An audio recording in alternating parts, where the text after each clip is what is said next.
Succede che oggi milioni di bambini tornano a scuola, ma mio figlio non c'è tornato. Tutti a scuola, tranne Francesco. Lui il benvenuto degli insegnanti non l'ha ricevuto, così come non ha rivisto il volto dei suoi compagni né preso posto nella sua classe. Francesco è un bambino autistico e nell'anno del Covid, dopo 6 mesi di vuoto formativo, l'insegnante per lui ancora non c'è.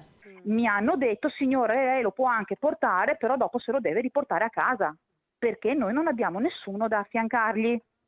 E allora io per risparmiare una pena a noi di vedere tutti i bambini che entrano sorridenti e noi che dobbiamo andare lì per poi sentirci dire mi dispiace non c'è nessuno. Per 4 volte la famiglia ha cercato di avvisare anche il provveditorato agli studi con 3 diverse PEC perché allo studente fosse garantito il diritto alla continuità didattica con la sua insegnante di sostegno nella scuola primaria Cesare Battisti di Vascon, ma non è mai arrivata alcuna risposta.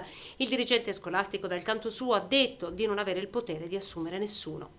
Io è da quando mando mio figlio all'asilo che mi sento dire da tutte le istituzioni che stanno tutti alla canna del gas, ma non è più un problema che deve ricadere sulla testa di mio figlio. 6 mesi di isolamento che sono pesati con il Covid per la famiglia, ma soprattutto per Francesco, che stava facendo il suo percorso per imparare e imparare a stare accanto agli altri. Ed ora questo vuoto lo relega ancora una volta a casa. Francesco non può cambiare una figura di riferimento all'anno, perché ha delle conseguenze nefaste sul suo equilibrio psicofisico. Lui arriva anche a farsi del male, a non mangiare più. Mamma Elisa questa volta è arrabbiata, ma vuole anche credere ad una scuola a diritto di tutti. A sue spese sta pagando qualcuno che garantisca questo diritto anche a suo figlio.